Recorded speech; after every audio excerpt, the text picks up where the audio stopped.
श्री शंकर जी। द्वादश परम भागवतों में श्री शिव जी का प्रमुख स्थान है। भगवान के स्वभाव, प्रभाव, गुण, शील, महात्म्य आदि के जानने वालों में भी श्री शिव जी अग्रगण्य है। भगवान के नाम के प्रभाव को जैसा श्री शिव जी जानते हैं, वैसा कोई जानने वाला नहीं है। यथा नाम प्रभाव जान शिवनिको, कालकूट फलु दिन अमीको।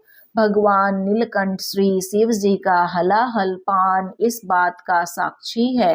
अमृत के लोभ से समुद्र मंथन किए जाने पर सर्वप्रथम कालकूट महाविष निकला, जो सब लोगों को असह्य हो उठा।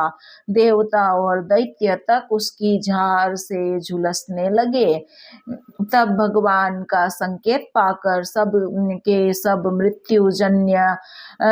मृत्युंजय श्री शिव जी की शरण में गए और जा करके उन्होंने उनकी स्तुति की। करुणा वरुणालय भगवान शंकर इनका दुख देखकर सती जी से बोले, देवी, प्रजा एवं प्रजापति महान संकट में पड़े हैं।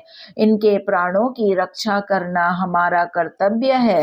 अतः मैं इस विष को पी लूंगा, जिससे इन सब का कल्याण हो। भवानी ने इस इच्छा का अनुमोदन किया। जगजननी जो ठहरी तथा उन्हें विश्वनाथ का प्रभाव भी सर्वथा ज्ञात था।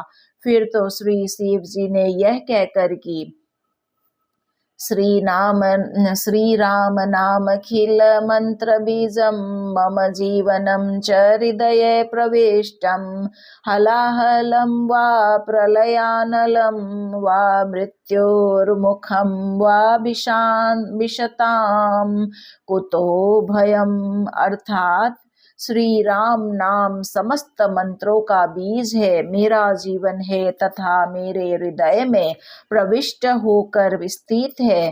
फिर तो चाहे हलाहल पान करना हो, चाहे प्रलयानल पान करना हो, चाहे मृत्यु के मुख में ही क्यों न प्रवेश करना हो, भय ही किस बात का।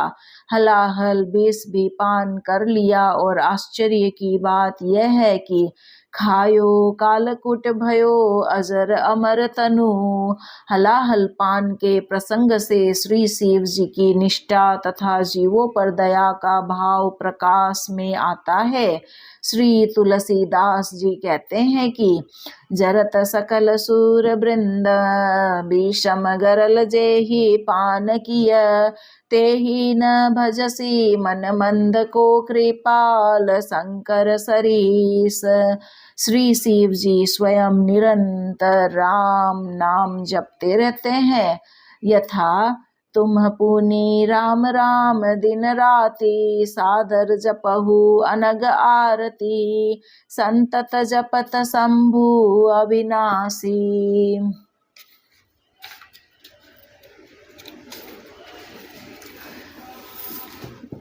शिव भगवान ज्ञान गुण राशि तथा अपनी अत्यंत प्रिय काशीपुरी में मरने वाले प्रत्येक प्राणी को मृत्यु क्षण में श्री राम नाम का उपदेश देकर उसे मुक्त कर दिया करते हैं। यथा अहम भगवानम गृह्णनम कृतार्थो वसामि कास्यामणिशनं।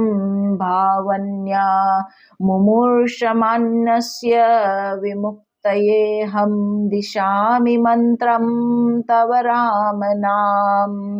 अर्थात मैं अपने नाम के गुणों से कृतार्थ होकर काशी में भवानी सहित निवास करता हूँ और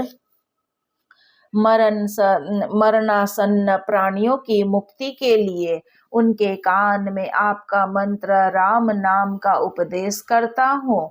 श्री राम जी के साथ श्री शिव जी का संबंध त्रिविध है।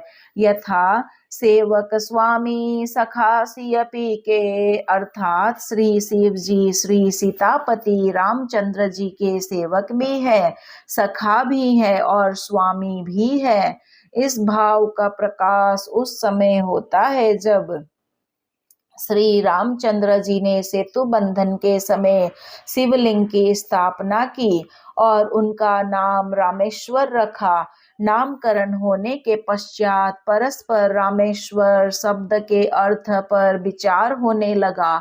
सर्वप्रथम श्री राम जी ने इसमें तत्पुरुष समास बताते हुए अर्थ किया, रामस्य ईश्वरः, राम के ईश्वर। इस पर श्री शिव जी बोले, भगवन यहाँ बहुब्रीहि समास है, अर्थात इसका अर्थ राम ईश्वरो यस्यासौ रामेश्वरः, राम ही ईश्वर है जिनके वह रामेश्वर इस भांति है।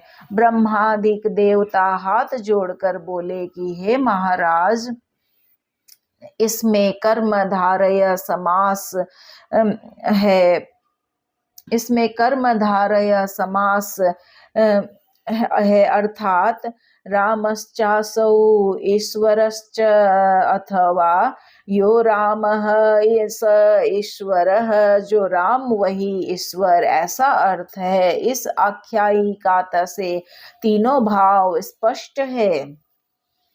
रामेश्वर शब्द में बहुब्रीहि समास से शिव जी का सेवक भाव, तत्पुरुष से स्वामी भाव तथा कर्मधारय से सख्य भाव पाया जाता है। ऐसे अद्भुत भक्त ही श्री शिव जी, श्री भक्तमाल जी के टीकाकार श्री प्रियादास जी श्री शिव जी की भागवत निष्ठा के संबंध में लिखते हैं। द्वादश प्रसिद्ध भक्तराज कथा भागवत अति सुखदाई, नाना विधि करी गाए हई।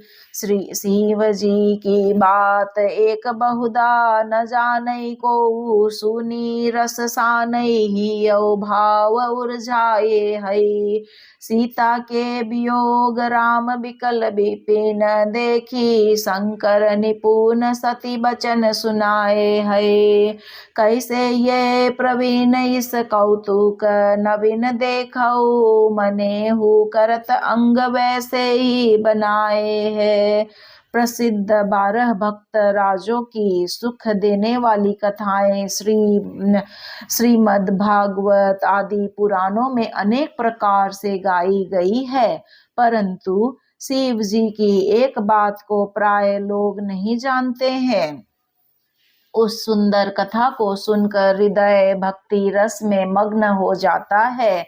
ऐसे सुंदर भाव में शंकर जी ने अपने मन को उलझा रखा है। सीता के वियोग से वन में श्री रामचंद्र जी को व्याकुल देखकर सती जी ने भाव प्रवीण शंकर जी से कहा, यह कैसे सर्वज्ञ ईश्वर है, यह इनका नवीन कौतुक देखिए कि सीता जी के वियोग में अति दुखी हो रहे हैं। तब शंकर जी ने खूब समझाया कि यह तो प्रभु की नर लीला है, परंतु सती जी की समझ में नहीं आया। मना करने पर भी परीक्षा लेने के लिए उन्होंने सीता जी का सा रूप बनाया। सीता ही स्वरूप बेस ले सहु, न फेर फार राम जी निहारी ने कुमन में न आई हई। तब फिर आए कई सुनाय दई, शंकर को अति दुख पाए बहुविधि समझाई हई। इष्ट को स्वरूप धर्यो ताते तनु पही, परिहर्यो परयो बड़ो सोच मति अति भरमाई हई। ऐसे प्रभु भाव पगे पोथीन में जगमगे लगे मोको प्यारे, यह बात रिझी गाई हई। सती जी का रूप और वेशभूषा सीता जी के समान था, उसमें थोड़ा भी अंतर नहीं था। श्री राम जी ने उसे देखा पर उनके मन में नाम मात्र भी यह बात नहीं आई कि ये सीता जी है। उनको सती ही माना। तब से सती जी ने यह बात आकर शंकर जी को सुना दी। शंकर जी ने अति दुख पाकर सती जी को अनेक प्रकार से समझाया कि तुमने इष्ट देवी श्री सीता जी का रूप धारण किया, इसलिए तुम्हारे इस शरीर में अब मेरा पत्नी भाव नहीं रहा। यह सुनकर सती जी को बड़ा शोक हुआ और उनकी बुद्धि भ्रमित हो गई। सती जी ने वह शरीर त्याग दिया। पुनः हिमालय के घर में जन्म लेकर वह शंकर जी को प्राप्त कर सकी। शिव जी श्री राम जी की भक्ति भावना में इस प्रकार मग्न रहते थे कि इतिहास पुराणों में उनकी कथा जगमगा रही है। प्रियादास जी कहते हैं कि मुझे शिव जी अत्यंत प्यारे लगे, इसलिए रीझ कर मैंने इस कथा का गान किया है। चले जात मग उभई खेरे शिव दीठी परे, करे पर नाम ही भक्ति लागी प्यारी हई। पार्वती पूछे कि ये कौन को, झूम कहो मामो शो दिखत न जन को, तब जो सो उच्चारी हई। बरस हजार 10 बीते ता भक्त भयो नयो और है दूजी ठोर बीते धारी है। सुनी कई प्रभाव हरिदासनी, स्वभाव बढ़्यो रड्यो कैसे जात चढ़्यो रंग अति बारी है। एक बार भगवान शंकर देवी पार्वती के साथ पृथ्वी पर विचर रहे थे। मार्ग में उजड़े ग्राम के 2 टीले दिखाई पड़े। शंकर जी ने नंदी से उतर कर दोनों को प्रणाम किया, क्योंकि भक्ति आपको अत्यंत प्यारी है। पार्वती जी ने पूछा, भगवन आपने किसको प्रणाम किया? यहाँ कोई देवता या मुनि दिखाई नहीं पड़ रहे हैं। तब शिव जी ने उत्तर दिया कि पहले टीले पर 10,000 वर्ष पूर्व एक ऐसी प्रेमी भक्त निवास करते थे, और यह दूसरा टीला है, इस पर 10,000 वर्ष बाद एक भक्त निवास करेंगे। इसी से ये दोनों स्थान वंदनीय है। भक्तों का ऐसा प्रताप सुनकर पार्वती जी के हृदय में भक्तों के प्रति अधिक अनुराग बढ़ गया। उसका ऐसा गहरा रंग चढ़ा कि जिसका वर्णन नहीं किया जा सकता है।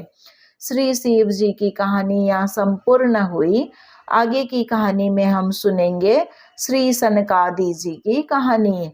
श्रीमन्नारायण नारायण नारायण, भज मन हरि नारायण नारायण नारायण।